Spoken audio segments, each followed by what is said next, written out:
तो हम आज फिर हाजिर हैं अपने हमने देखा था जैसे कि 5.3 तक हमने कंप्लीट कर लिया था और आज हम फिर हाजिर हैं आपकी यहाँ अगली क्लास को लेकर के, है ना, छठा चैप्टर यानी कि त्रिभुज यानी कि ट्रायंगल। तो सबसे पहले हम ये समझेंगे कि ट्रायंगल क्या होता है ना फ्रेंड्स। तो देखते हैं हम बिना किसी देरी के कि ट्रायंगल क्या होता है। तो ट्रायंगल मैं लैंग्वेज लिखता हूँ, है ना, और फिर कहते हैं आप उसको लिख लेना कॉपी पर अपनी। हमें पता होना चाहिए पहले तो ट्रायंगल के यानी कि ट्रायंगल क्या होता है या कितने प्रकार का होता है, उसमें कौन कौन सी कसौटियाँ होती हैं, है ना, समरूप आकृतियाँ क्या होती है, सर्वांग सम आकृतियाँ क्या होती हैं, है ना। तो मैं वो बताऊंगा आपको पहले से, है ना। ये यानी कि एक तरीके से हो जाएगी आपकी इंट्रोडक्शन टाइप क्लास, ठीक है। और हम इसमें 6.1 भी देख लेंगे, उसमें कुछ नहीं है, बस थोड़ा कहता है fill in the blanks type है, ठीक है। तो आप बिना किसी देरी के शुरू करते हैं स्टूडेंट, है ना। तो यहाँ पर मैं लिखता हूँ चैप्टर 6। तो यहाँ पर सबसे पहले मैं लिखता हूँ त्रिभुज, है ना। तो ये हमें पता होना चाहिए कि त्रिभुज क्या होता है। तो ये त्रिभुज क्या होता है इस तरीके से, यानी कि कोई भी बंद आकृति होती है ना, जिसकी यानी कि 3 भुजाओं वाली कोई बंद आकृति जो होती है वो त्रिभुज कहलाती है ना, जिसकी 3 भुजाओं, है ना। तो कोई 3 भुजाओं वाली बंद आकृति त्रिभुज, ये त्रिभुज का साइन होता है, जैसा कि आपको पता है त्रिभुज कहलाती है। Done student. तो ये आपने देखा कि त्रिभुज क्या होता है, ठीक है। अब त्रिभुज के प्रकार कौन कौन से होते हैं वो बता देता हूं मैं, है ना। तो त्रिभुज के प्रकार, तो देखो सबसे पहले क्या होता है समबाहु त्रिभुज, है ना। ये ऐसा हमने पढ़ा होगा समबाहु त्रिभुज, है ना। फिर दूसरा कौन सा होता है समद्विबाहु त्रिभुज, समद्विबाहु त्रिभुज, है ना। और तीसरा बताओ जल्दी विषमबाहु त्रिभुज, है ना। समद्विबाहु हो गया, समबाहु हो गया, और ये विषमबाहु त्रिभुज, विषमबाहु त्रिभुज, है ना, विषमबाहु त्रिभुज। तो ये कितने हो गए, यानी कि इसके प्रकार हो गए 3, ठीक है, त्रिभुज के। तो समबाहु त्रिभुज क्या होता है जिसकी सारी भुजाएं समान हो, जैसे मान लो ए है, बी है, सी है, तो ये भी तो है, ये भी तो है, ये भी तो है ना। तो ये हो गया समबाहु त्रिभुज। अब जैसे इसका एग्जांपल लो, ये ए हो गया, बी हो गया, ये शीर्ष कहलाते हैं, है ना। क्या कहलाते हैं इसको, शीर्ष कहते हैं, त्रिभुज का शीर्ष, ठीक है स्टूडेंट। ये हो गए शीर्ष त्रिभुज के। तो ये कोई भी 2 भुजा समद्विबाहु है नहीं द्विबाहु, तो यानी कि 2 भुजाएं समान हो, तो ये 2 ले लो, ये 2 ले लो, ये 3 ले लो, है ना। तो ये क्या हो जाता है समद्विबाहु। और ये है विषमबाहु। तो विषमबाहु में क्या होता है ये त्रिभुज हो गया कोई ए बी सी, तो इसमें ये 2, ये 3, ये 5, तो स्टूडेंट ये हो जाता है विषमबाहु, यानी कि कोई भी भुजा समान ना हो, ठीक। अब देखते हैं हम, यानी कि इसमें जो प्रकार होते हैं, है ना, तो अंतः स्थिति के आधार पर, ठीक है। तो उसमें त्रिभुज के प्रकार, ठीक। तो त्रिभुज के प्रकार में ऐसे लिखता हूँ एरो बना करके कौन कौन से होते हैं। तो सबसे पहले क्या आता है ये न्यून कोण, न्यून कोण, है ना। तो न्यून कोण क्या होता है जो 90 डिग्री से कम होता है। तो आप ये लैंग्वेज में भी लिख सकते हैं जैसा मैंने ये लिखा, है ना। तो यहाँ पर न्यून कोण में बता देता हूँ जो 90 डिग्री से कम होता है, जो 90 डिग्री से कम होता है ना स्टूडेंट। तो जैसा कि मैंने आपको बता रखा है कि मेरा जो उद्देश्य है वो है आपको कॉन्सेप्ट क्लियर कराना, ठीक है। न्यून कोण जो 90 डिग्री से कम होता है, तो ये न्यून कोण जो हो जाता है 90 डिग्री से कम हो जाता है, ठीक। अब यहाँ से हो जाता है समकोण, कौन सा समकोण। तो ये समकोण क्या होता है जिसकी माप 90 डिग्री हो, है ना, जिसकी माप 90 डिग्री हो, है ना। तो वो क्या कहलाता है समकोण कहलाता है स्टूडेंट। और एक आता है हमारा तीसरे नंबर का फिर अधिक कोण, अधिक कोण। मैं भी आपको फिगर बना करके भी दिखाऊंगा, है ना, कि क्या कह रहा हूँ, ठीक। तो ये हो जाता है अधिक कोण, है ना। तो अधिक कोण में क्या है 90 डिग्री से अधिक, 90 डिग्री से अधिक होता है और 180 से कम होता है, है ना, और 180 डिग्री से कम होता है। ठीक है, तो ये हमने देखा ये। ठीक, अब मैं बताता हूँ आपको फिगर बना के। जैसे मान लो ये बेस हो गया और ये हो गया इस तरीके से, है ना। मान लो ये 30 डिग्री है, 30 डिग्री। ठीक है स्टूडेंट, तो यहाँ से क्या हो गया, न्यून कोण हो गया, है ना, जो 90 डिग्री से कम होता है। अब यहाँ पर है ये समकोण, तो समकोण ये हो जाता है जो 90 डिग्री का हो, यानी कि ये। ठीक, जैसे ए बी सी कह दो, है ना। अगर मैं इसको खींचना चाहूँ तो इस तरीके से कह सकता हूँ मैं, ए बी और सी, है ना। ये हो जाता है 90 डिग्री, तो ये हो गया समकोण। डन स्टूडेंट, अब देखो यहाँ पर ये हो गया बेस। डन, अब देखो मैंने क्या कहा, इतना ले लेते हैं, है ना। 90 डिग्री से ज़्यादा हो, 180 से कम हो, तो इस तरीके से ले लो। मान लो यहाँ हो गया, है ना, तो इस तरीके से, तो ए बी और सी, तो ये हो जाता है क्या, अधिक कोण हमारा, है ना। तो ये हमने देखा पूरा त्रिभुज का, है ना, जो भी पूरी इंफॉर्मेशन थी, है ना। तो ये हमने देख ली जितनी हमारी काम लायक है ना, यानी चैप्टर 6 के हिसाब से। तो ये हमें पता होना चाहिए। तो ये हमने देखा कि मतलब त्रिभुज क्या होता है और त्रिभुज के प्रकार, है ना, और उसमें त्रिभुज में भी कौन कौन से हो सकते हैं प्रकार। ठीक है, यानी कि न्यून कोण भी हो सकता है उसमें, और ये हो सकता है समकोण भी हो सकता है, अधिक कोण भी हो सकता है स्टूडेंट, है ना। अब हम देखते हैं अपनी समरूप आकृति किसे कहते हैं, या सर्वांग आकृति क्या होते हैं, और समरूपता की क्या कसौटी होती है ना। तो हम उसके हिसाब से किसके, जो अपने चैप्टर 6 है उसके हिसाब से हम जो एक्सरसाइज है उसको करने में समर्थ होंगे, है ना स्टूडेंट। तो मैं इसको रफ कर देता हूँ, या आपने मिटा मतलब लिख लिया होगा, तो मैं इसको मिटा देता हूँ अब, है ना स्टूडेंट। तो ये देख लिया होगा आपने, क्लियरली दिख रहा होगा आपको, उतार लिया होगा और आपने कॉपी में लिख लिया होगा, जिसका कि आप रिवीजन करेंगे। ठीक है स्टूडेंट, तो यहाँ से देखते हैं हम। हाँ, ये चैप्टर चलो मैं डाल दूंगा।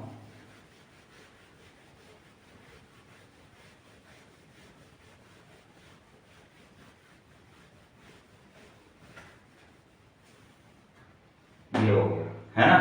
तो यहाँ से हमारा मिट गया ये चैप्टर 6। अब हम देखते हैं कि समरूप यानी कि समरूप त्रिभुज क्या होते हैं, है ना। वैसे तो हमारा काम जो है समरूप त्रिभुज का है ना। हमारा काम है इसमें चैप्टर 6 में, तो समरूप त्रिभुज का है स्टूडेंट, है ना। तो मैं बताऊंगा आपको कि समरूप त्रिभुज क्या होता है या किसे कहते हैं, या समरूप आकृतियां क्या होती हैं ना। आकृतियां में सब आ जाएगा, यानी कि वर्ग, वृत्त, त्रिभुज, है ना, तो उसमें सारा आ जाएगा। लेकिन हमें जो मेन उद्देश्य है हमारा किस पर, समरूप त्रिभुज पर। ठीक है स्टूडेंट, तो मैं पहले शुरू करता हूँ समरूप आकृतियां क्या होती हैं, है ना। तो मैं यहाँ हेडिंग डालता हूँ समरूप आकृति, है ना, या आकृतियां कह सकते हो आप बहुवचन में, है ना। तो उसका कोई दिक्कत नहीं है। ठीक है, तो यहाँ पर ये हो जाता है समरूप आकृतियां। तो समरूप आकृतियां क्या होती हैं देखो, है ना। बे आकृतियां, मैं लिखता हूँ बे आकृतियां जिनका क्या आकार समान होता है ना, जिनका आकार समान होता है। अभी मैं फिगर बनाऊंगा स्टूडेंट, बिल्कुल आपको क्लियर हो जाएगा, है ना। तो वे आकृतियां जिनका आकार समान होता है, ठीक है, वे आकृतियां जिनका आकार समान होता है तथा, है ना, माप भिन्न भिन्न होती है, तथा माप भिन्न भिन्न होती है। डन स्टूडेंट, तो मैं कैसे कह रहा हूं अब देखते हैं एग्जाम्पल के थ्रू। उदाहरण हम त्रिभुज में ही ले लेते हैं उदाहरण, है ना। तो मान लो एक त्रिभुज ये है, डन, और एक त्रिभुज मैंने ये ले लिया, डन। ये है त्रिभुज ए बी सी, यह है त्रिभुज पी क्यू आर। ठीक है स्टूडेंट, तो यहाँ पर देखो, यहाँ पर हमने क्या लिखा लैंग्वेज में, यानी कि परिभाषा में समरूप आकृति की हमने लिखा आकार समान होता है। डन, आकार समान है यानी कि त्रिभुज हैं दोनों, ठीक है, त्रिभुज है, तो ये हमें पता चल रहा है। अब देखो आकार समान होने का क्या मतलब है, अगर मैं यहाँ ले लूँ वृत्त, तो मैं इसमें और इसमें तो तुलना नहीं कर सकता ना स्टूडेंट, तो ये तो आकार भी भिन्न हो जाएगा, है ना। भिन्न का मतलब है जैसे ये त्रिभुज है, ये वृत्त है, तो इसमें तो तुलना नहीं कर सकता ना मैं, तो समान जो आकार होगा उसी में तुलना करूंगा, है ना। तो समान आकार किसका है, ए बी सी और पी क्यू आर त्रिभुज का। ठीक है, तो हम इसमें देखा यानी कि इसमें आकार समान है और माप भिन्न भिन्न है। ठीक है, अब माप मान लो अगर ये एक एक सेंटीमीटर की है, एक एक सेंटीमीटर की है ना। तो ये कम से कम 2 और 2 है ना, 2 2 सेंटीमीटर की तो होंगी इसकी भुजाएं, है ना। तो माप क्या हो गई, भिन्न भिन्न हो गई स्टूडेंट। तो ये क्या कहलाती हैं, समरूप आकृतियां कहलाती हैं, है ना। तो ये मैंने समझाने के लिए लिखा था। तो ये क्या कहलाती हैं, समरूप त्रिभुज, यानी कि समरूप त्रिभुज कहलाएंगे या समरूप आकृतियां भी कहलाती हैं। अब समरूप आकृतियां अगर मैं यहाँ पर जैसे कि मैंने लिखा है, तो ये तो हो गए समरूप त्रिभुज, है ना। इसको क्या लिखता हूँ मैं, समरूप त्रिभुज, है ना। अब लेकिन जो हमने डेफिनेशन लिखी है वो क्या लिखी है, समरूप आकृतियां। तो अगर मैं एक और आकृति लूँ, ये मान लो वृत्त है और एक वृत्त ये है ना। तो मैं कह सकता हूँ कि अगर इसकी त्रिज्या 2 सेंटीमीटर होगी तो इसकी त्रिज्या 3 सेंटीमीटर होगी, है ना। तो आकृति तो क्या है, समान है, यानी कि दोनों वृत्त है, लेकिन माप जो है भिन्न भिन्न है। ठीक है स्टूडेंट, तो उम्मीद करता हूँ ये आपको समझ में आया होगा कि समरूप आकृतियां क्या है ना। ये मोस्ट इम्पोर्टेंट हमारा जो एक्सरसाइज 6.1 है, तो वो इसी पर आधारित है कि समरूप आकृतियां क्या होती है या सर्वांग सम आकृतियां क्या होती है, वो भी बताऊंगा अभी आपको, है ना। तो ये देखा आपने। अब मैं यहाँ लिखता हूँ समरूपता की कसौटियां स्टूडेंट, है ना। तो क्या लिखेंगे, समरूपता की कसौटियां, है ना। तो वो देखते हैं, समरूपता की कसौटियां। देखो अब समरूपता की कसौटियां क्या होती हैं, तो ये आपको 2 पॉइंट याद रखने हैं हमेशा, ठीक है। क्या करने हैं, 2 पॉइंट होते हैं, यानी कि 2 कसौटियां हैं, उसके आधार पर हम कहेंगे कोई त्रिभुज या कोई आकृति समरूप है कि नहीं। ठीक, वैसे तो यहाँ जो हमारा चैप्टर है त्रिभुज है ना। तो त्रिभुज में ही हमें तुलना करने के लिए आएगी। ठीक, तो समरूपता की कसौटियां क्या होती हैं, तो देखो पहली है संगत भुजाएं बराबर हो या समान हो, है ना, लिख सकते हो आप। संगत भुजाएं बराबर हो, डन स्टूडेंट। हाँ, संगत भुजाएं यानी कि समान अनुपात में हो, है ना, इस तरीके से लिख सकते हैं आप। अनुपात है ना, संगत भुजाएं समान अनुपात में हो, समान अनुपात में हो, अनुपात में हो, तो ये हो जाती है ना। संगत भुजाएं समान अनुपात में हो, ठीक। और ये है संगत कोण, है ना, संगत कोण समान हो, समान हो, ठीक है। तो इस तरीके से चाहे आप तो इसको पहली कसौटी बना सकते हो, है ना, इसको दूसरी। डन स्टूडेंट, जो हमें बुक में दे रखी है वैसे तो पहली कसौटी हमें ये प्रूव करनी है संगत कोण बराबर हो, है ना। और दूसरे नंबर पे ये संगत भुजाएं अनुपात बराबर हो, यानी कि संगत जो भुजाएं हैं उनका अनुपात बराबर हो स्टूडेंट, है ना। तो ये है हमारा डन। तो ये क्या हो गई, समरूपता की कसौटियां हो गई स्टूडेंट, है ना। क्या हो गई, ये समरूपता की कसौटियां हो गई। तो ये हमने देखा। अब मैं ये कैसे कह रहा हूँ वो भी मैं बताता हूँ आपको, है ना, एक एग्जाम्पल के थ्रू। ठीक, तो देखो यहाँ पर अब मान लो ये है, ये कोई त्रिभुज है ABC, ठीक। तो यहाँ पर ABC है, तो इसको मान लो 2 4 और इसको मान लो 6, ठीक। अब यहाँ से देखो ये डन। अब मान लो इसको ये क्या है, 60 है ना, ये भी 60 है और ये भी 60 है, यानी कि 60 डिग्री का कोण है। और यहाँ से PQR, ठीक। तो ये भी 60 है, ये भी 60 है और ये भी 60 है, ठीक है। अब यहाँ से देखो क्या, यहाँ पर ले लेता हूँ मैं 6, ठीक है, यानी कि PQ मैंने ले ली 6 सेंटीमीटर, ठीक है। अभी हो गई 12 सेंटीमीटर, इसकी मैंने 12 ले ली, ठीक। अब यहाँ से ये ले लो 18 सेंटीमीटर, ठीक है। ये सेंटीमीटर में ही है सारी, ठीक है। तो हम कुछ भी है ना। अब यहाँ से देखो, मैं मेरे कहने का मतलब क्या था इस लाइन में, पहले इस लाइन को समझो, किसको, इसको। तो ये है संगत कोण समान हो, ठीक है। तो संगत कोण, अगर मैं एंगल A को देखूं, एंगल A को, तो ये कितना है, 60 डिग्री है ना, 60 डिग्री है। और एंगल B, अब मैं यहाँ पर इसका शीर्ष है तो इसका शीर्ष देखो। अब एंगल P को देखूंगा, है ना, तो यहाँ पर ये भी 60 डिग्री है। डन स्टूडेंट, ठीक है, हमने देखा ये। तो इसके अनुसार हमें बताना है, तो मैं वो समझा रहा हूँ आपको, है ना, ध्यान से समझेंगे, ठीक है। अब यहाँ से एंगल क्या देखूँ मैं, B देखूँ तो ये भी 60 है, एंगल Q देखूँ तो ये भी 60 है ना। और एंगल क्या देखूँ मैं, C, एंगल C देखूँ तो ये भी 60 है। और एंगल R देखूँ मैं तो ये भी 60 है ना स्टूडेंट। तो हम देख पा रहे हैं यहाँ से कि ये क्या है, बराबर है ना। तो यहाँ से इस तरीके से लिख सकता हूँ, एंगल ए बराबर क्या है, एंगल, अब ये 60 मैंने अनुपातिक लिखा यानी कि 180 इस तरीके से कर दिया। आप यहाँ कुछ और भी ले सकते थे, मान लो इसे 50, इसे 60 और इसे 70, है ना, तब भी हो जाता। ठीक है, तो यहाँ से एंगल ए बराबर एंगल पी, है ना, इसमें इसमें तुलना करना, संगत कोण बराबर होता है, एंगल ऑफ पी ए और पी में देखेंगे, और एंगल बी और एंगल क्यू में देखेंगे, है ना, एंगल क्यू, और किस में देखेंगे, एंगल सी और एंगल आर में देखेंगे। तो हमें ये देख पा रहे हैं कि यहाँ से ये बराबर है। ठीक है, अब मैं इस लाइन का मतलब समझाता हूँ आपको। ठीक है स्टूडेंट, तो ये ऊपर वाला मैं मिटा देता हूँ, है ना, फिर ऊपर देखते हैं हम, जो हमारी ये संगत भुजाएं समान अनुपात में होनी चाहिए, है ना, इसका। तो ये आपने देख लिया यहाँ तक, है ना। तो ये रहा। ठीक है स्टूडेंट, तो यहाँ से देखो, अब यहाँ से मैं पहला समझा रहा हूँ, ये आपने समझा दूसरा। ठीक है, अब मैं पहला क्या है, ये कसौटी जो पहली है वो समझा रहा हूँ। ठीक है, अब देखो यहाँ से ए बी, अगर मैं ए बी लूंगा, है ना, तो संगत भुजाएं कहा है मैंने, तो ए बी, तो मुझे यहाँ से क्या लेनी पड़ेगी, पी क्यू, है ना, तो अनुपात पी क्यू।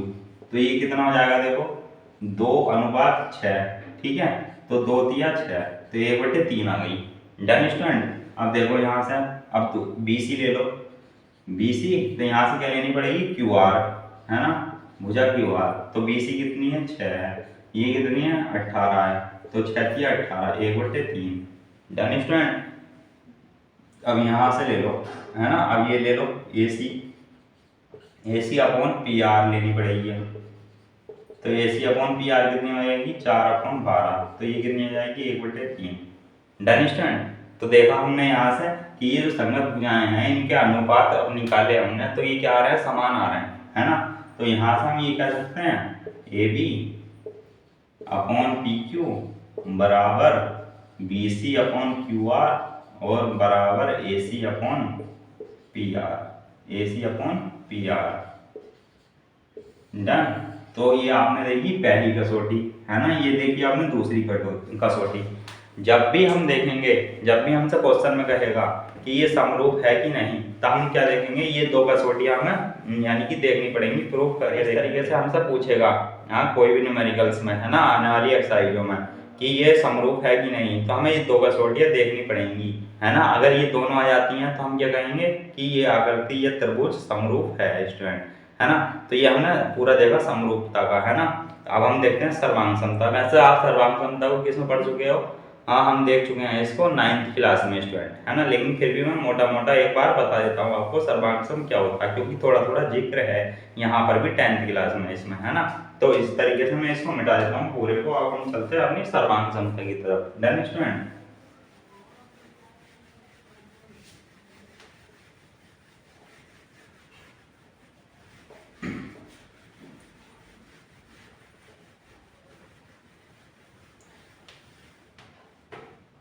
तो देखो, अब मैं यहाँ पे लिख रहा हूँ सर्वांग सम,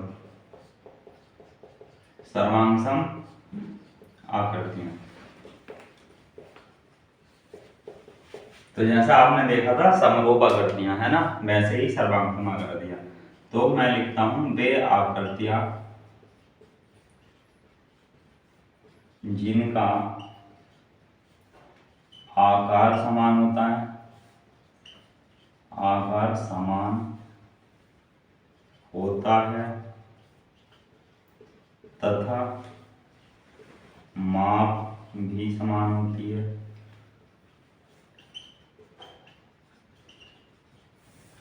वह सर्वांग सम आकृतियां कहलाती हैं, है ना स्टूडेंट। तो ये आपने इसकी क्या देखी, परिभाषा देख ली, है ना। माप देखो, अब यहाँ पर क्या था, समरूपता में क्या था, खाली आकार समान होते थे, माप भिन्न भिन्न होती थी। यहाँ पर सर्वांग सम में क्या है, आकार भी समान होगा, माप भी समान होगी। ठीक है, इस पॉइंट को नोट करेंगे। ठीक है, तो यहाँ से देखो, अगर मैं उदाहरण देखूं, तो उदाहरण के लिए मैं ये कह सकता हूँ, अगर त्रिभुज में कहूँगा तो ए बी सी त्रिभुज है, है ना, ये भी 2, ये भी 2, ये भी 2 सेंटीमीटर। ठीक है, अब यहाँ से इसको पूरा ही, है ना, टेढ़ा हो गया, तो इसको ये यहाँ से ए बी सी, इसको भी 2 होगा, इसको भी, है ना। तो यानी कि आकृति भी समान है, यानी कि दोनों त्रिभुज त्रिभुज है, और क्या है, माप भी समान है स्टूडेंट। तो यहाँ पर क्या कहेंगे हम कि ये आकृति सर्वांग है ना। अब सर्वांग समता की कुछ कसौटियाँ हैं, वो भी देख लेते हैं हम। ठीक है, फिर हम चलेंगे अपनी एक्सरसाइज पर। ठीक है, तो जो हमारी एक्सरसाइज है उससे पहले थोड़ा एक दो चीज़ और बताऊंगा, यानी कि प्रमेय है, तो उसको भी यहाँ पर मोटा मोटा ही बता दूंगा।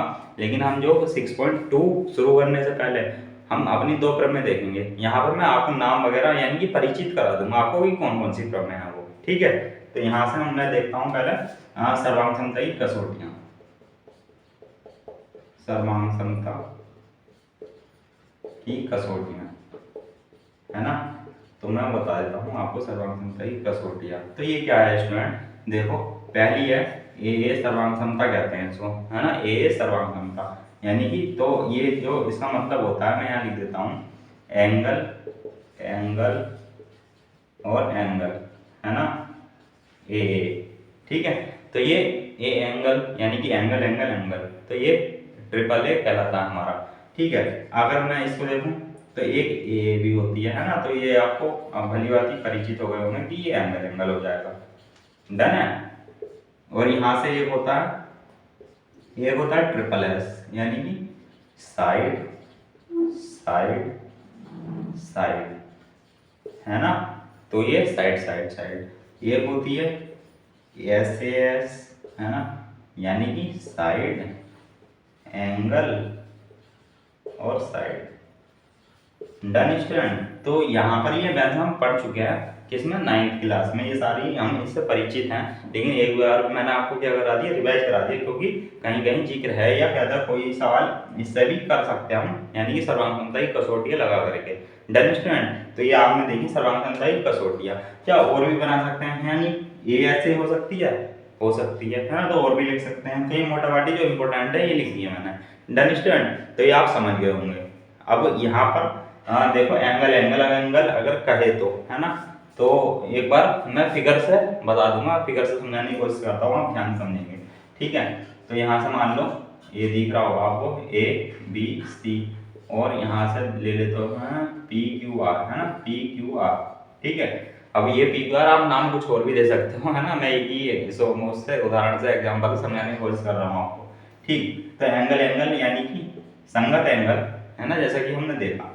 तो ये है ना, तो यानी कि जो एंगल है तीनों वो बराबर आए तो हम क्या कह देंगे कि ये सर्वांग सम है ना, तो सर्वांग सम कह देंगे इसको।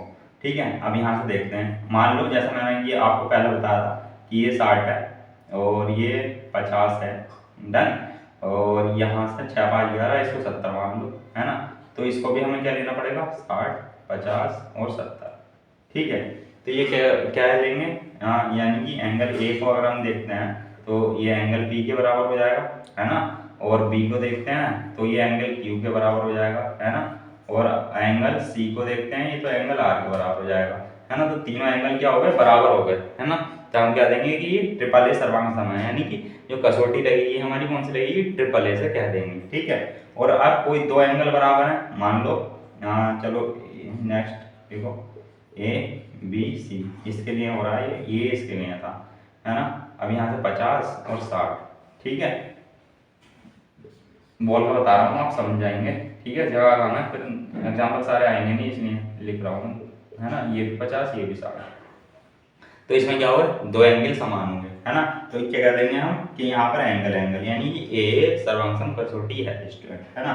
अब ये है साइड बाई साइड, है ना, यानी कि तीनों की तीनों साइड, यानी कि अब साइड में क्या है, अनुपात देखेंगे हम। ठीक है, जैसा कि हमने पढ़ा है पी क्यू आर। ठीक, तो ये मान लो 2, ये 4 मान लो, ये 3 मान लो, तो ये 6 मान लो, है ना, ये 4 मान लो, ये 8 मान लो।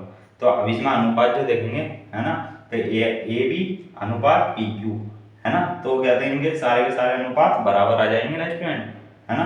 तो यहाँ लिखता हूँ मैं ए बी अपॉन, है ना, पी क्यू और बराबर B C upon Q R और ये AC अपॉन PR। ठीक है, तो यहाँ से क्या आ गए, तीन अनुपात बराबर है। देखो 2/4 लिखेंगे तो 1/2, है ना। 4/8 लिखेंगे तो 1/2, ठीक है। और यहाँ से क्या लिखेंगे, 3/6, तो क्या हो जाएगा 1/2, है ना। तो ये तीनों भुजाएं यानी कि तीनों भुजाओं के अनुपात क्या है, बराबर है। तो ये यहाँ लगेगी SSS, है ना, सर्वांग क्षमता कसौटी। ठीक है, और यहाँ से देखो ऐसे ऐसे, अब देखो यहाँ ऐसे ऐसे है, तो इस तरीके से देखेंगे, है ना। ये PQR और ये ABC। ठीक है, तो यहाँ से मान लो ये 60 है, ये भी 60 है। ठीक है, अब यहाँ से कोई दो भुजाएं ले लो, ये 2, ये 4, ये 3, ये 6। ठीक है, तो यहाँ से एक यानी कि ये जो है एक एंगल की क्या है, बराबर है ना। तो एंगल ये बीच में आ रहा है ना, इस तरीके से। तो हमने ये देखा कि एंगल A और P बराबर है ना। अगर सिद्ध करना होगा तो हमें ये लिखेंगे, एंगल A और P बराबर है, और यहाँ से AB अनुपात PQ है और बराबर, और AC अनुपात PR है ना, PR है। तो हम क्या कह सकते हैं इसको, ये SAS प्रॉपर्टी से क्या हो गई, सर्वांग हो गए, है ना। तो यहाँ से ये लिख सकते हैं हम त्रिभुज ABC और सर्वांग त्रिभुज PQR, है ना, बाई SAS प्रॉपर्टी, है ना। तो मैंने ये भी लिख के बता दिया आपको, इसमें भी ऐसे लिख सकते हैं, इसमें भी ऐसे लिख सकते हैं, इसमें भी ऐसे लिख सकते हैं। ठीक है स्टूडेंट, तो ये आपको समझ में आया होगा कि मैंने ये कैसे बताया आपको। Done student. तो यहाँ पर हमने देखा कि त्रिभुज क्या है, त्रिभुज के प्रकार क्या हैं, त्रिभुज कौन कौन से हो सकते हैं, यानी कि उनमें एंगल वाइज देखा, है ना, यानी कोण वाइज देखा। ठीक है, फिर उसके बाद देखा हमने समरूप त्रिभुज क्या होते हैं, फिर उसके बाद देखा हमने सर्वांगसम त्रिभुज क्या होते हैं, ये सर्वांगसम आकृतियां क्या होती हैं, समरूप आकृतियां क्या होती हैं। Done student. अब यहाँ से मैं आपको एक बार परिचित करा देता हूँ किससे। एक है इसमें हमारी थेल्स थ्योरम, एक है हमारी पाइथागोरस थ्योरम में, है ना। तो देखेंगे हम उसको किसमें किसमें देखेंगे हम नेक्स्ट एक्सरसाइज में, यानी कि 6.2 से पहले, है ना। तो थोड़ा परिचित करा देता हूँ आप लोग क्या हमें सिद्ध करना है और क्या है वो, है ना। तो इस तरीके से देखो, ये मैं मिटा देता हूँ सारा, आपने ये समझ लिया होगा, है ना। तो मैंने ये पूरा लैंग्वेज आपको लिख के बताया, अच्छे से समझाया। तो कहते हैं इसमें इस बार मेहनत का क्या है, कमी तो है नहीं, है ना। तो कहते हैं आपका क्या धर्म है, आपका धर्म है लाइक करना, वीडियो को शेयर एंड सब्सक्राइब करना स्टूडेंट, है ना। तो आप करेंगे ना, प्रॉमिस प्रॉमिस, है ना। तो हम शुरू करते हैं अपना क्या, एक बार बता देता हूँ आपको, थेल्स पिरामिड कहते हैं, है ना। ये क्या इसमें हमारी थेल्स पिरामिड, थेल्स पिरामिड, है ना। तो थेल्स पिरामिड क्या होती है ना, तो आपने, मैं एक बार स्टेटमेंट आपको बता दूं ओरली, है ना। तो मैं एक बार ओरली बता देता हूँ कि यानी कि जब मान लो कोई त्रिभुज है ना, ये त्रिभुज है ABC। ठीक है, ABC कोई त्रिभुज है, तो इसमें किसी एक भुजा के समांतर, है ना, किसी एक भुजा के समांतर, ये मान लो PQ है ना। किसी एक भुजा के समांतर जब कोई रेखा खींची जाती है, तो वह अन्य दो बिंदुओं पर, यानी कि वह अन्य दो भुजाओं को, है ना, किसमें प्रतिच्छेद करती है, बिंदु P और Q पर। तो एक किसी एक भुजा, यानी कि एक भुजा ये हो गई, है ना। अब इसके समांतर देखो कौन सी रेखा खींची गई, ये रेखा खींची गई समांतर। ठीक है, तो ये वाली जो रेखा है, तो ये अन्य दो भुजाओं को बिंदु P पर और बिंदु Q पर प्रतिच्छेद करती है, यानी कि AB भुजा को P बिंदु पर, AC भुजा को बिंदु Q पर। डन स्टूडेंट, है ना। तो यहाँ पर क्या है, तो ये जो भुजाएं हैं, तो इन भुजाओं का अनुपात क्या होता है, बराबर होता है ना। तो हमें ये जो सिद्ध करना है, हमें सिद्ध ये करना है, देखो मैं लिख के बताऊंगा आपको, सिद्ध करना है AP अपॉन PB और AQ अपॉन QC कि ये होता है। लेकिन हम इसको सिद्ध किसमें करेंगे, 6.2 से पहले करेंगे, है ना। तो हमें निकालना ये है ना आंसर। तो यहाँ पर क्या होगा ना, हम यहाँ पर थोड़ा थोड़ा ये लंब डाल देंगे, हम ये लंब डाल देंगे, है ना। ये मान लो N है, ये M है ना, इसको मिला देंगे और इसको मिला देंगे। ठीक है, तो इस तरीके से हम कुछ करने वाले हैं, लेकिन करेंगे 6.2 से पहले। मैंने आपको एक बार परिचित करा दिया कि इसको थेल्स थ्योरम कहते हैं, है ना। क्या कहते हैं, थेल्स प्रमेय कहते हैं इसको। एक बार मैं आपको एक स्टेटमेंट और बता देता हूँ, है ना, उसको कहते हैं पाइथागोरस प्रमेय, पाइथागोरस प्रमेय। तो ये मैंने आपको कहते हैं इसका जो क्या है, एक बार ऐसे कहते हैं कथन, है ना। तो ये तो मैं आपको बहुत बार बता चुका हूँ, यानी कि हम जो चैप्टर नंबर 5 तक करा हमने अपना 1 तिहाई सिलेबस पूरा कंप्लीट कर लिया है स्टूडेंट, वो भी धैर्यपूर्वक अच्छे से पूरा समझकर पूरा कॉन्सेप्ट के साथ, यानी कि 5 चैप्टर यानी 15 चैप्टर है ना इसमें, तो 1 तिहाई बन जाता है स्टूडेंट, है ना। तो यहाँ से हमने 5वें चैप्टर जो देखा था, जो स्टेटमेंट होता है उसका किसका, पाइथागोरस प्रमेय का। तो वो क्या होता है, कर्ण का स्क्वायर बराबर आधार का स्क्वायर प्लस लंब का स्क्वायर प्लस लंब का स्क्वायर, यानी कि अगर मैं कोई त्रिभुज बनाऊं, यानी कि ये बनाना पड़ेगा हमें समकोण त्रिभुज, है ना। तो ए बी सी नाम दूं इसको, है ना। इसमें एंगल बी जो है 90 डिग्री है। तो यहाँ पर कर्ण क्या होगा, कर्ण ये होता है ना, आपको पता ही है ना। ये लंब होता है और ये क्या होता है, आधार होता है।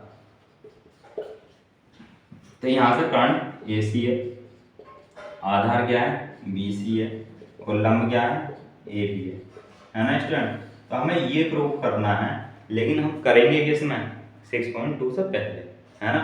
आज हम देखते हैं अपनी एक्सरसाइज 6.1 स्टूडेंट, है ना। तो ये मैंने आपको पूरा कंप्लीट बता दिया, और भी प्रमेय है, जैसे जैसे चैप्टर यानी कि एक्सरसाइज आती जाएंगी उससे पहले हम प्रमेय अपनी करते जाएंगे, है ना, प्रूव करते जाएंगे। तो ये प्रूव करने के लिए आ जाती हैं स्टूडेंट एग्जाम में, है ना।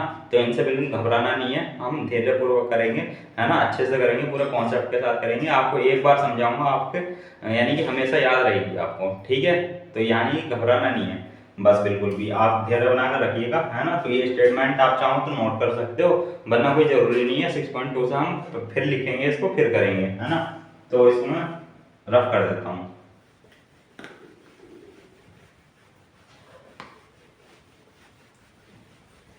क्योंकि स्टूडेंट अगर आज ही कराने लगा ना मैं, तो कहते हैं यहाँ पर वीडियो हमारी क्या हो जाएगी, लेंथी हो जाएगी, है ना। तो इसलिए आज नहीं करा रहा हूँ। 6.2 से मैं पहले पक्का कराऊंगा आपको, मतलब करनी ही है, पक्का क्या करनी ही है ना। क्योंकि इसी पे बेस्ड क्या है क्वेश्चन है। तो यहाँ पर हम किताब उठा लेते हैं। तो यहाँ से किताब है और 6.1 मैं देखता हूँ, है ना, आपको बताता हूँ कि क्या है 6.1 में, ठीक है। तो 6.1 करते हैं हम, ये रही हमारी 6.1। तो यहाँ से देखो पहला सवाल क्या है वो बताता हूँ आपको, है ना। पहला सवाल क्या है, कोष्ठकों में यानी फिल इन द ब्लैंक्स है, कोष्ठकों में दिए गए शब्द में से सही शब्दों का प्रयोग करते हुए रिक्त स्थानों को भरिए, है ना स्टूडेंट। क्या है, रिक्त स्थानों को भरना है। तो पहला जो स्टेटमेंट है वो मैं यहाँ पर बोर्ड पर लिखता हूँ, आप भी लिखिएगा साथ साथ, ठीक है। तो सभी वृत्त डॉट डॉट होते हैं सर्वांशम या समरूप। डन, पहले मैं लिख देता हूं यहाँ पर, ये 4-5 हैं, फिर हम एक एक करके करेंगे उसको, है ना।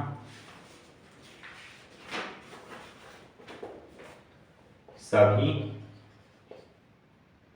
वर्ग डॉट डॉट डॉट होते हैं ब्रैकेट में समरूप या सर्वांशम। तीसरा है सभी डॉट डॉट डॉट त्रिभुज, है ना, समरूप होते हैं ब्रैकेट में है समद्विबाहु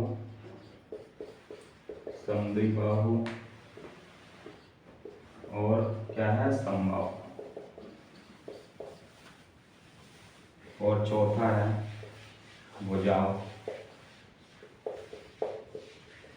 की समान संख्या वाले दो बहुभुज समरूप होते हैं यदि पहला उनके संगत कोण डॉट डॉट डॉट हों तथा, अब सेकंड है इसमें, उनकी संगत भुजाएं डॉट डॉट डॉट हों बराबर समानुपाती। ठीक है स्टूडेंट, तो यहाँ पर ये रहा हमारा। अब देखते हैं, देखो ये मैंने आपको बताया है सारा, समरूप क्या होते हैं और सर्वांग क्या होते हैं, है ना। तो आप देखो, दिमाग लगाओ, याद करो जो परिभाषा लिखाई थी और जो फिगर बना के दिखाई दे आपको। डन। पहले शुरुआत करते हैं। देखो ये है यानी कि सवाल नंबर फर्स्ट के चारों पार्ट। ठीक है, तो यहाँ से देखो सभी वृत्त होते हैं, बताओ सर्वांग या समरूप, है ना। अब सर्वांग की एक बार रिवाइज कराऊं, ठीक है, तो रिवाइज कराता हूँ। सर्वांग की परिभाषा क्या है, तो सर्वांग की परिभाषा ये है जिनके आकार भी समान हो और माप भी समान हो, है ना। तो क्या कभी ऐसा हो सकता है कि जो सभी वृत्त हैं तो सर्वांग सम होंगे, यानी कि आकार भी समान, चलो आकार मान लिया समान होगा, है ना, वृत्त वृत्त ही रहेगा हमेशा। ठीक है, तो ये क्या हो सकता है कभी कि वो उसका माप भी बराबर हो, यानी कि अगर त्रिज्या त्रिज्या मतलब माप बराबर त्रिज्या, त्रिज्या जितनी होगी तो यानी 2 सेंटीमीटर है तो उसका फिगर अलग हो जाएगा, आकृति अलग हो जाएगी। 3 सेंटीमीटर होगी त्रिज्या तो उसकी आकृति अलग हो जाएगी, है ना। तो यहाँ से सर्वांग की जो कसौटी है तो ये है ना, जो है ना आपको परिभाषा से समझाने की कोशिश करी। ठीक है, तो यानी कि मुझे लग रहा नहीं। ठीक है, अब समरूप देखते हैं। समरूप में क्या होता है, जिनके आकार तो समान हो और माप भिन्न भिन्न हो, यही होता है ना, यही लिखवाया था। ठीक है, माप भिन्न भिन्न हो तो सभी त्रिभुज मतलब सभी वृत्त, है ना। तो ऐसा तो हो सकता है ना कि माप भिन्न भिन्न हो सकती है, तो सभी जो वृत्त होते हैं वो समरूप होते हैं स्टूडेंट, है ना। तो सभी वृत्त यहाँ लिखा मैंने समरूप। ठीक है, सभी वृत्त समरूप होते हैं। ठीक है, यानी कि सर्वांग नहीं होते हैं और समरूप होते हैं। ठीक है, अब देखो सभी वर्ग। अब सभी वर्ग क्या होगा, तो सभी वर्ग, अब उसमें भी यही डेफिनेशन लगेगी, है ना, यही सारी कसौटियाँ लगेंगी, इन्हीं कसौटियों पर हम देखेंगे उसको भी, है ना। सभी वर्ग सर्वांग हो सकते हैं कभी, यानी कि हो भी सकते हैं या नहीं भी हो सकते हैं। ठीक है, उसमें दोनों ही स्थितियाँ हो सकती हैं। ठीक, समरूप समरूप हो सकते हैं, है ना, ये अनिवार्य रूप से हो सकते हैं कि आकार तो समान रहेगा और भिन्न अलग मतलब माप जो है वो भिन्न भिन्न हो सकती है, यानी कि अलग अलग हो सकती है स्टूडेंट, है ना। तो यहाँ पर जो है सभी वर्ग क्या होंगे, समरूप। डन, तो यहाँ से समरूप होंगे, ये गलत। ठीक है, सर्वांग। अब यहाँ से देखो सभी त्रिभुज समरूप होते हैं तो वो समद्विबाहु है ये समबाहु है ना। तो यहाँ पर क्या होगा, माप, यहाँ पर सर्वांग में क्या है, माप समान हो हमेशा, है ना, तब वो सर्वांग होगा। तो अब ऐसा तो हो ही नहीं सकता ना कि हमेशा माप बराबर रहे, है ना, आकृति समान हो सकती है पहले से ही, है ना, लेकिन क्या जो है माप भिन्न भिन्न हो सकती है ना। तो उसकी तो विभिन्न परिस्थितियां ना, माप भिन्न भिन्न हो सकती हैं कभी भी, है ना। तो यहाँ पर भी क्या होगा, ये समबाहु, है ना, यहाँ पर समद्विबाहु नहीं होगा, है ना, क्या नहीं होगा समद्विबाहु, है ना। क्यों, क्योंकि है ना इसके आकार तो चलो मान ले समान होंगे, यानी कि 2 समद्विबाहु त्रिभुज ले लिया, ठीक है, लेकिन समद्विबाहु के यानी कि 2 भुजाएं हैं, है ना, 2 भुजाएं हैं तो माप तो उनकी भिन्न भिन्न हो सकती है ना। अब मान लो, है ना, यहाँ पर बताता हूँ, ये देखो ABC, ठीक है। अब ये 2 है ना, समद्विबाहु इसी तो कहेंगे, ये 3 हो गई। अब मान लो कोई और त्रिभुज है ना, ये मान लो PQR वही, है ना। अब ये 3 ले लेता हूँ मैं, है ना, इसको 4 ले लेता हूँ। तो स्टूडेंट ये भी समद्विबाहु त्रिभुज है, ये भी समद्विबाहु त्रिभुज है ना। तो लेकिन माप तो इनकी भिन्न भिन्न हो गई ना, समझ रहे हो आप, माप भिन्न भिन्न हो गई ना। तो माप जब भिन्न भिन्न हो गई तो समरूप, यानी कि समबाहु त्रिभुज, है ना। समबाहु त्रिभुज में क्या होता है, यानी सभी भुजा बराबर होंगी, है ना। अब मान लो ये 2 है तो इस तरीके से, तो ये भी 2 हो जाएगी, ये भी 2 होनी चाहिए, ये भी 2, ये भी 2। तो ये समबाहु त्रिभुज जो है ये हो सकते हैं क्या, समरूप, है ना। सभी समरूप होते हैं यानी कि समबाहु त्रिभुज। ठीक है, तो ये आप समझ गए होंगे अच्छे से, समबाहु। ठीक है, तो यहाँ समबाहु त्रिभुज जो होते हैं क्या होते हैं, समरूप होते हैं। अब देखो यहाँ भुजाओं की समान संख्या वाले 2 बहुभुज समरूप होते हैं। ठीक है, भुजाओं की समान संख्या वाले 2 बहुभुज समरूप होते हैं, है ना। तो यानी भुजा मान लो कहते हैं 4 भुजा वाला भी हो सकता है, यानी कि वर्ग भी हो सकता है, आयत भी हो सकता है, त्रिभुज भी हो सकता है, 3 भुजाओं वाला। ठीक है, तो बहुभुज का मतलब तो वही है, यदि उनके संगत कोण, है ना, भुजाओं की समान संख्या वाले 2 बहुभुज समरूप कब होंगे, यदि उनके संगत कोण क्या होंगे, बताओ, है ना। संगत कोण बराबर होंगे ना, ये समरूपता की कसौटियाँ बताई थी कि संगत कोण क्या होने चाहिए, बराबर होने चाहिए, है ना, तो बराबर, ठीक है, हों तथा उनकी संगत भुजाओं समानुपाती हों, ये समान अनुपात में हों, ये लिखाया था, ठीक है, तो जो लिखाया था वही है ना, उनकी संगत भुजाएं क्या होंगी, समानुपाती, तो देखो ये हो जाएगा समानुपाती, ठीक है। तो ये हमने देखा अपना पहला सवाल, डन स्टूडेंट। अब हम चलते हैं अपने सवाल नंबर 2 की तरफ। तो ये आपको इजीली समझ में आया होगा, है ना, 1 नंबर में आ जाता है कभी कभी, ठीक, तो यहाँ से इतना ध्यान रखेंगे। हम चलते हैं दूसरे सवाल पे।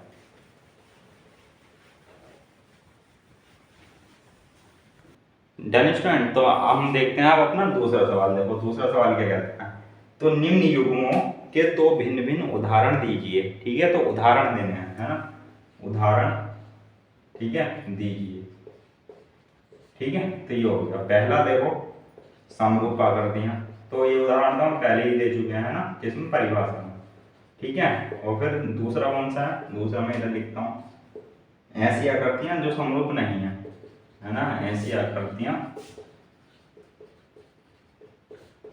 जो समरूप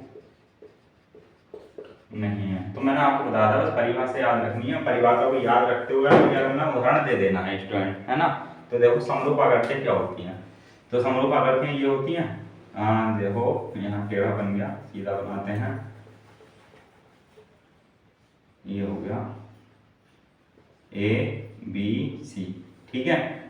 अब इसको ये ही बना देते हैं, ये बड़ा लग रहा है थोड़ा, ठीक है, ये इस तरीके से बना दो, अरे यार, है ना, तो यहाँ से ये हो गया इस तरीके से पी क्यू आर, है ना, तो यहाँ से ये हो गया। तो ये समरूप आकृतियां नहीं है ना, यानी कि आकार समान है, यानी कि दोनों के दोनों त्रिभुज है, ठीक है, लेकिन जो माप है वो भिन्न भिन्न है। माप ऐसे देख सकते हैं, ये 2 है और ये 3 है, ये 4 है ना, तो यहाँ से ले लो, ये ले लो 4, ये ले लो 6, ये ले लो 8, है ना, तो क्या हो गई, ये जो है आकृतियां समान है, ठीक है, और माप भिन्न भिन्न है, तो ये समरूप आकृति का उदाहरण है, ठीक है। तो यहाँ से ये समरूप आकृति का हो जाता है। ऐसी आकृतियां जो समरूप नहीं है, यानी कि अब ये बनाओ, ठीक है, इसको संभाल कर बनाना, है ना, यानी कि माप भी हमें क्या रखनी है, इसमें समान रखनी है।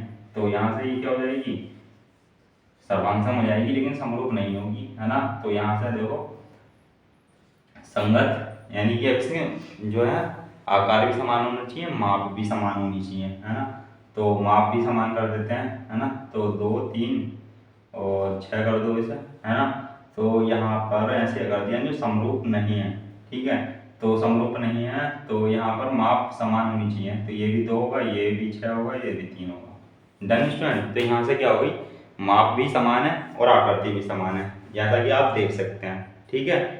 डन, तो ये भी आपको समझ में आया होगा समरूप, है ना, यानी कि ये समरूप आकृतियां नहीं है और ये समरूप आकृतियां हैं, ठीक। तो यहाँ से ये देख लिया हमने दूसरा सवाल। अब चलते हैं अपने तीसरे सवाल पर, ठीक। तो यहाँ से तीसरा सवाल क्या है, देखो तीसरा सवाल मैं इसको मिटा ही देता हूँ, है ना, तभी लिखता हूँ,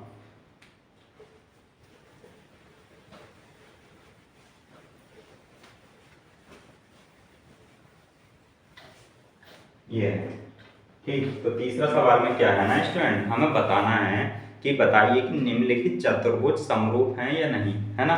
तो यहाँ पर मैं ये लिखता हूँ, समरूप हैं या नहीं, ठीक है।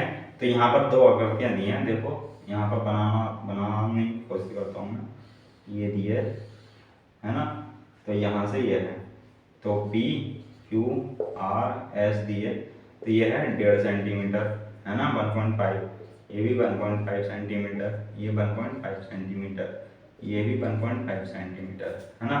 ये को दिया है, गलती नंबर 2 मान लो, ये वर्ग है, वर्ग, है ना,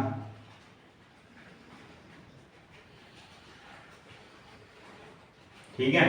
तो यहाँ से A B C D, है ना, तो यहाँ से दिए 3 सेंटीमीटर और ये भी 3 सेंटीमीटर, ये भी 3 सेंटीमीटर, ये भी 3 सेंटीमीटर, है ना, ये 90 डिग्री है, ये भी 90, ये भी 90, ये भी 90, है ना। तो यहाँ से ये हो गया। अब ये है आकृति नंबर जो बुक में है ना, ये है आकृति नंबर 6.8 इसमें। अब देखो यहाँ पर हमसे ये पूछा है कि समरूप है या नहीं, तो देखो याद करो समरूपता की कसौटियाँ क्या बताई थी। तो समरूपता की कसौटियाँ थी, मैंने ऐसे ही कहा था कि संगत कोण बराबर होने चाहिए और संगत भुजाओं का अनुपात बराबर होना चाहिए स्टूडेंट, है ना। संगत भुजाओं का अनुपात बराबर होना चाहिए, यानी कि समान अनुपात में हो, और क्या है, संगत कोण बराबर हो। ठीक है, तो देखो अगर संगत कोण यहाँ से हम देखते हैं तो मान लो ये कितना होगा, लगभग 60 होगा। ठीक है, तो अगर मैं इसको मान लूँ 60, लेकिन ये तो 60 है ना, क्या पी, है ना, डज नॉट इक्वल ए के हो जाएगा एंगल ए। ठीक है, क्योंकि ये है 90 डिग्री। ठीक, और वैसे ही एस अगर मैं देखता हूँ तो ये है डज नॉट इक्वल डी के, एंगल डी के, है ना।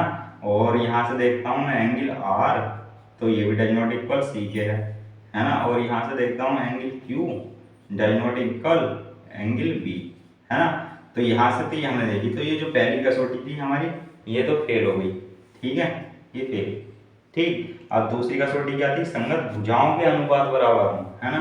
तो यहाँ से ये देखते हैं, अब मान लो S P upon A D या डी ए, है ना, कुछ भी कहता हूँ, 1.5 अपॉन 3, है ना, 3.0 लिख सकते हैं, 15 दिन 30, तो ये तो चलो 1/2 आ जाएगी, है ना। और यहाँ से क्या है, S R upon D C. ठीक है, तो 1.5 अपॉन 3, है ना, तो यहाँ से ये भी 1/2 आ गई, है ना। आप देखते हैं P Q upon A D, done, तो ये भी 1.5 अपॉन 3, तो ये भी क्या आ गई, 2 आ गई। और यहाँ से देखते हैं R Q upon C B, है ना, तो यहाँ से 1.5 अपॉन 3, तो ये भी क्या आ गई, 1/2। तो दूसरी कसौटी तो क्या है स्टूडेंट, राइट है ना, कि समान अनुपात में है ये। लेकिन जो हमारी पहली कसौटी है वो क्या है, हमारी फेल हो जाती है ना। तो यहाँ पर हम क्या कहेंगे कि निम्नलिखित आकृतियाँ, यहाँ पर लिखता हूँ आंसर में, क्या लिखेंगे, निम्नलिखित आकृतियाँ समरूप नहीं है। डन स्टूडेंट, तो ये समरूप नहीं है। समरूपता के लिए क्या होना चाहिए, दोनों ही कसौटियाँ हमारी मतलब खरी उतरनी चाहिए, है ना। दोनों ही कसौटियाँ यानी कि क्या कह सकते हैं उसको, अप्लाई होनी चाहिए, है ना। तो क्या कहेंगे, दोनों ही कसौटियाँ अप्लाई होनी चाहिए हमारी, तभी हम क्या कहेंगे कोई आकृति समरूप है। ठीक है, अन्यथा क्या कहेंगे, समरूप नहीं। डन, तो यहाँ तक उम्मीद करता हूँ ये आपको अच्छे से समझ में आया होगा, है ना। ये त्रिभुज के बारे में मैंने सारा बता दिया आपको, समरूपता की कसौटियाँ बता दी, समरूप आकृतियाँ क्या होती हैं ये भी बता दिया, सर्वांग समता की परिभाषा बताती है, सर्वांग सम आकृतियाँ क्या होती हैं, है ना, उसकी कसौटियाँ क्या होती हैं। फिर हमने एक्सरसाइज 6.1 भी खत्म कर ली है। अब हम चलेंगे नेक्स्ट वीडियो में 6.2 एक्सरसाइज पर स्टूडेंट, जिसमें हम उससे पहले देखेंगे अपनी 2 थ्योरम्स, है ना, थेल्स वाली और पाइथागोरस थ्योरम में। डन स्टूडेंट, तो अगर कहते हैं ईमानदारी मेरी और मेहनत, है ना, पसंद आ रही हो तो स्टूडेंट लाइक करिए वीडियो को और सब्सक्राइब करिए और शेयर करिए प्लीज़, है ना। तो मिलते हैं अपनी नेक्स्ट वीडियो में। जय हिंद स्टूडेंट, है ना।